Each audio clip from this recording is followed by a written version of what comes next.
ফিলিস্তিনের গাজা ইস্যুতে মার্কিন প্রেসিডেন্ট ডোনাল্ড ট্রাম্পের ২০ দফা পরিকল্পনাকে সমর্থন করে যুক্তরাষ্ট্রের খসড়া প্রস্তাব পাশ করেছে জাতিসংঘ নিরাপত্তা পরিষদ।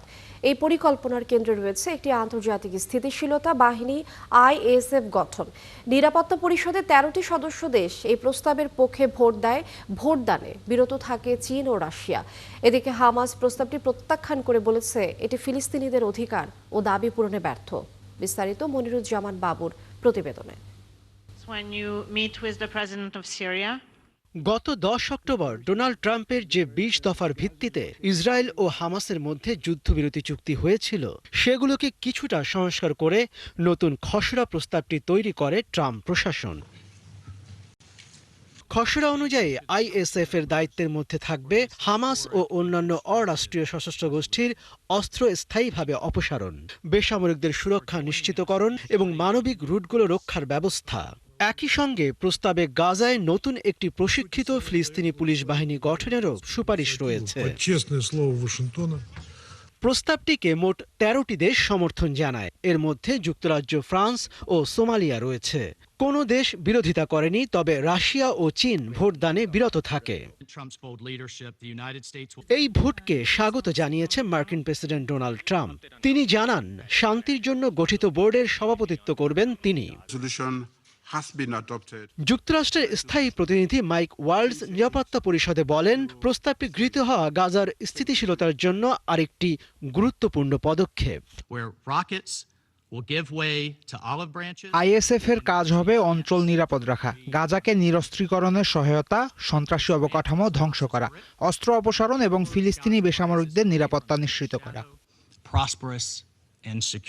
এদিকে হামাস প্রস্তাবটি প্রত্যাখ্যান করে বলেছে এটি ফিলিস্তিনিদের অধিকার ও দাবি পূরণে ব্যর্থ।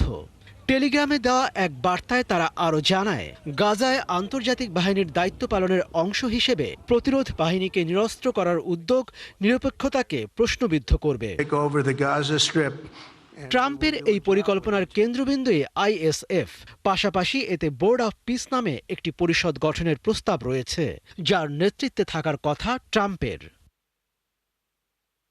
খসড়া প্রস্তাবে ফিলিস্তিনি রাষ্ট্র গঠনের সম্ভাবনার কথাও তুলে ধরা হয়েছে, যা ইসরায়েল স্পষ্টভাবে বিরোধিতা করে।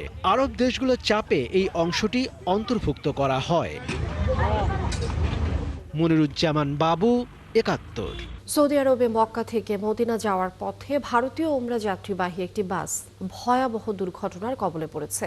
এতে বাসের ৪২ আরোহীর সবাই নিহত হয়েছেন বলে আশঙ্কা করা হচ্ছে।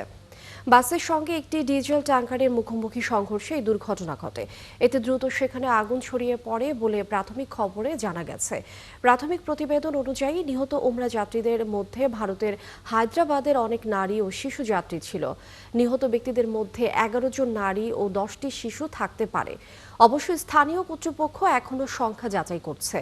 ভারতের সংবাদ মাধ্যম বলছে, বাসটি ওমরা যাত্রীদের নিয়ে মক্কা থেকে মদিনায় যাচ্ছিল। সৌদি আরবের স্থানীয় সময় রাতে ১১টার দিকে বাসটি দুর্ঘটনার কবলে পড়ে। বাসটিতে বেশিরভাগই তেলেঙ্গানা রাজ্যের যাত্রী ছিলেন বলে জানা গেছে। যুক্তরাষ্ট্র সফরে যাচ্ছেন সৌদি আরবের যুবরাজ মোহাম্মদ বিন সালমান। হোয়াইট হাউসে প্রেসিডেন্ট ডোনাল্ড ট্রাম্পের সঙ্গে বৈঠক করার কথা আছে তার। বৈঠকের লক্ষ্য তেল ও নিরাপত্তা খাতে দুদেশের সহযোগিতার সম্পর্ক আরও গভীর করা। একই সঙ্গে বাণিজ্য, প্রযুক্তি এবং সম্ভাব্য পারমাণবিক জ্বালানি খাতে সম্পর্ক আরও বিস্তৃত করা। ২০১৮ সালে ইস্তাম্বুলে সাংবাদিক এবং সৌদি রাজপরিবারের কট্টর সমালোচক জামাল খাশোগি হত্যাকাণ্ডের পর এটাই যুবরাজ সালমানের প্রথম যুক্তরাষ্ট্র সফর। সৌদি আরবের গোয়েন্দারা ইস্তাম্বুলের সৌদি দূতাবাসের ভেতর খাশোগিকে হত্যা করেছিলেন বলে অভিযোগ। এ হত্যাকাণ্ড বিশ্বজুড়ে তুমুল আলোড়ন তুলেছিল। অনেকে অভিযোগ করেছিলেন খাশোগি হত্যাকাণ্ডের পেছনে যুবরাজ সালমানের হাত রয়েছে। পরে যুক্তরাষ্ট্রের গোয়েন্দা সংস্থাগুলো এই সিদ্ধান্তে উপনীত হয়েছিল যুবরাজই খাশোগিকে অপহরণ বা হত্যার অনুমোদন দিয়েছিলেন। প্যানোরামা তথ্যচিত্রে যুক্তরাষ্ট্রের প্রেসিডেন্ট ট্রাম্পের বক্তব্য ভুলভাবে সম্পাদনার পর ক্ষমা চায় বিবিসি। আর বিবিসির ক্ষমা প্রার্থনার পর অনেকেই ভেবেছিলেন ট্রাম্প হয়তো মামলার হুমকি থেকে সরে আসবেন। কিন্তু ট্রাম্প জানিয়েছেন তিনি বিবিসির বিরুদ্ধে মামলা করবেন। আর সেখানে ক্ষতিপূরণ চাওয়া অর্থের পরিমাণ হতে পারে $5 বিলিয়ন বা $500 কোটি। বিস্তারিত শারমিন স্বপ্নার প্রতিবেদনে। তথ্যচিত্রে যুক্তরাষ্ট্রের প্রেসিডেন্ট ট্রাম্পের বক্তব্য ভুলভাবে সম্পাদনার ঘটনায় বিবিসি দুঃখ প্রকাশ করলেও ক্ষতিপূরণ দিতে অস্বীকৃতি জানিয়েছে। বিবিসি এই সম্পাদনাকে অনিচ্ছাকৃত ভুল বলে দাবি করলেও ট্রাম্প তা মানছেন না। বিবিসি কর্তৃপক্ষের যুক্তি, ভুল হলেও প্যানোরামার তথ্যচিত্রে ট্রাম্পের বাস্তবিক ক্ষতি হয়নি। তিনি আবারও প্রেসিডেন্ট নির্বাচিত হয়েছেন ও তথ্যচিত্রটি যুক্তরাষ্ট্রের কোনো চ্যানেলে প্রচারিত হয়নি, তাহলে ক্ষতি হলো কি? কিন্তু ট্রাম্পের স্পষ্ট বক্তব্য বিবিসির বিভ্রান্তিকর সম্পাদনা তাকে গভীরভাবে আহত করেছে। সাংবাদিকদের তিনি জানান, আগামী সপ্তাহেই বিবিসির বিরুদ্ধে আইনি ব্যবস্থা নেবেন। ক্ষতিপূরণের অঙ্ক হবে $1 থেকে $5 বিলিয়ন মধ্যে। বিবিসি যা করেছে কেউ তা ভাবতে পারেনি। তারা আসলে আমার মুখ থেকে বের হওয়া কথাগুলো বদলে দিয়েছে। আমি তাদের বিরুদ্ধে $1 বিলিয়ন থেকে $5 বিলিয়ন মধ্যে মামলা করব, সম্ভবত আগামী সপ্তাহের কোনো এক সময়ে।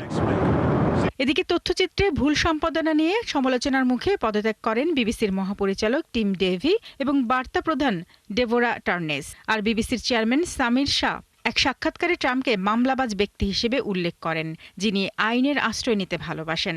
কেননা যুক্তরাষ্ট্রের বিভিন্ন সংবাদ মাধ্যমের বিরুদ্ধে ট্রাম্প যত মামলা করেছেন তাতে এমন বর্ণনা বিরল নয়। এদিকে ট্রাম্প মামলা করলে বিবিসিকে দীর্ঘ একটি আইনি লড়াইয়ে নামতে হতে পারে। কেননা টিম ডেভি পদত্যাগ করায় এখন বিবিসির শীর্ষ নেতৃত্বকে লড়তে হচ্ছে ট্রাম্পের সঙ্গে, যার আইনি খরচই হতে পারে ব্যাপক। তবে যুক্তরাজ্যের সংস্কৃতিমন্ত্রী লিসা ন্যান্ডি বিবিসির পক্ষে দাঁড়িয়ে বলেছেন, বিবিসি নিউজ দেশের জন্য অন্ধকার সময়ে পাহাড়চূড়ায় জ্বলা আলো, যা মানুষকে ঐক্যবদ্ধ করে। অন্যদিকে ট্রাম্প আবারও বিবিসিকে ভুয়া সংবাদের চেয়েও খারাপ বলে আক্রমণ করেছেন ও সাংবাদিকদের বিরুদ্ধে দুর্নীতির অভিযোগ তুলেছেন। সব মিলিয়ে উভয় পক্ষের লড়াই আরও তীব্র হচ্ছে। শারমিন স্বপ্না, ৭১। ইউক্রেনের আকাশ প্রতিরক্ষায় যুক্ত হতে যাচ্ছে ফ্রান্সের ১০০টি রাফাল যুদ্ধবিমান। সোমবার এই সংক্রান্ত এক চুক্তিতে স্বাক্ষর করেছেন ইউক্রেনের প্রেসিডেন্ট ভলোদিমির জেলেনস্কি। এর মধ্যে দিয়ে রুশ আগ্রাসনের বিরুদ্ধে দীর্ঘমেয়াদী সক্ষমতা বৃদ্ধি পাবে বলে আশা করছে কিয়েভ। ফরাসি সংবাদ মাধ্যমে জেলেনস্কি বলেন, তিনি ১০০টি রাফাল যুদ্ধবিমানের ক্রয়ের চুক্তিতে স্বাক্ষর করেছেন। ফরাসি রাষ্ট্রপ্রধানের কার্যালয় এলিস প্যালেসের তরফ থেকে সংখ্যাটি নিশ্চিত করা হলেও এগুলো হাত বদলের প্রক্রিয়া বা সময় নিয়ে তাৎক্ষণিকভাবে কিছু জানা যায়নি। গত কয়েক সপ্তাহ ধরে ফ্রান্স ইউক্রেনকে কিভাবে আরও আকাশ প্রতিরক্ষা সহায়তা দিতে পারে এ নিয়ে আলোচনা চলছিল।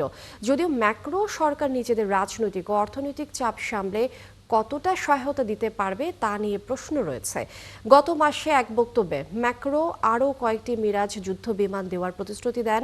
এছাড়া ইউক্রেনকে নতুন একটি ব্যাচ অ্যাস্ট্রা-30 ক্ষেপণাস্ত্র দেওয়ার অঙ্গীকার করেন। পাকিস্তানের বিরুদ্ধে ভবিষ্যতে কোনো আগ্রাসন চালানো হলে দ্রুততার সঙ্গে কঠোর জবাব দেওয়া হবে বলে মন্তব্য করেছেন দেশটির প্রতিরক্ষা বাহিনীর প্রধান ফিল্ড মার্শাল আসিম মনির। করাচি ভিত্তিক সংবাদ মাধ্যম ডেইলি জংকে দেওয়া সাক্ষাৎকারে এ কথা বলেন তিনি। পাকিস্তানের প্রেসিডেন্টের বাসভবনে জর্ডানের বাদশাহ আবদুল্লাহ ইবনে আল হুসাইনের সম্মানে আয়োজিত মধ্যাহ্নভোজের সময় এই সাক্ষাৎকার দেন পাকিস্তানের সেনাপ্রধান। ভারত নিয়ন্ত্রিত কাশ্মীরে বন্দুকধারীদের হামলার জেরে চলতি বছরের মে মাসে সংঘাতে জড়ায় ভারত ও পাকিস্তান। ভারতের সঙ্গে ওই সংঘাতের প্রসঙ্গ টেনে পাকিস্তানের সেনাপ্রধান বলেন, পাকিস্তান শান্তির প্রতি প্রতিশ্রুতিবদ্ধ, তবে কোনো আগ্রাসন হলে মে মাসে যেভাবে জবাব দেওয়া হয়েছিল একইভাবে দ্রুততার সঙ্গে কঠোর জবাব দেওয়া হবে। শীতের আগমন উপলক্ষে কুয়েতে হোমনা থানা প্রবাসীদের উদ্যোগে অনুষ্ঠিত হলো দুদিনব্যাপী মিলন মেলা। মেলায় সাংস্কৃতিক অনুষ্ঠানের পাশাপাশি গৃহিণীদের তৈরি ঐতিহ্যবাহী নানা পিঠাপুলির সমারোহ ঘটে। আয়োজকরা জানান, কুয়েতে বেড়ে ওঠা নতুন প্রজন্মকে দেশীয় সংস্কৃতির সাথে পরিচয় করিয়ে দিতেই এমন উদ্যোগ। কুয়েত থেকে সহকর্মী সাদেক রিপনের পাঠানো তথ্য ছবিতে প্রতিবেদন। নিজ দেশের বা জেলার পরিচিত মানুষের সান্নিধ্য পেতে সব সময়ই উন্মুখ থাকেন প্রবাসী বাঙালিরা। আর তাই আঞ্চলিক, সামাজিক কিংবা সাংগঠনিক যে কোনো অনুষ্ঠানের কথা শুনলেই যেন হুমড়ি খেয়ে পড়েন তারা। শীতের আগমন উপলক্ষে কুয়েতে হোমনা থানার প্রবাসীদের উদ্যোগে তেমনই এক অনুষ্ঠানের আয়োজন করা হয়েছিল, যেখানে কুয়েত প্রবাসী বিভিন্ন সংগঠনের নেতৃবৃন্দ ও তাদের পরিবারবর্গের উপস্থিতিতে মরু অঞ্চল কাবাদ যেন একখণ্ড বাংলাদেশে পরিণত হয়। এটা হচ্ছে হোমনা থানার অনুষ্ঠান। আমরা সবাই মিলে অনুষ্ঠানটা প্রতি বছর করা হয়, এর আগেও করা হয়েছিল। এবার জানি না কতটুকু আনন্দ দিতে পারতেছি। আশা করি অন্য অন্য ডিস্ট্রিক্টের সব ভাবিরা আবার এরকম পিঠা আয়োজন করবে, আমরা সবাই একত্রিত হব। শীত এসে পড়েছে, এই জন্য আমরা সবাই একত্রিত হয়েছে, অনেক ভালো লাগছে এখানে। ভাপা পিঠা, চিতল পিঠা, পুলি পিঠা, চটপুটি, এই পুরি, সিঙ্গারা আরও অনেক ধরনের পিঠা খেয়েছি।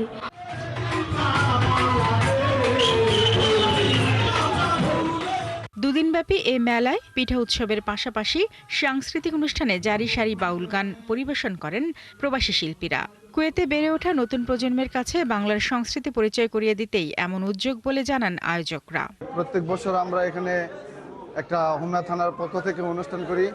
এই অনুষ্ঠানে আমাদের বাচ্চা কাচ্চারা এবং আমাদের যারা ছোট ভাইরা আছে ওরা যাতে আমাদের কালচারগুলি, গ্রামীণ কালচারগুলি যাতে ধরে রাখতে পারে এবং গ্রামীণ পরিবেশে এখানে অনেক পিঠা উৎসব, খানার আয়োজন, অনেক কিছু হয়। আমাদের যে ছোট প্রজন্ম যারা আছেন, আমাদের বাচ্চারা আছেন যারা কুয়েতে পড়াশোনা করতেছেন, তারা অনেকেই আমাদের এই কালচার সম্বন্ধে জানে না, পিঠা উৎসব সম্বন্ধে জানে না, তারা এইটার সাথে পরিচিত হচ্ছে।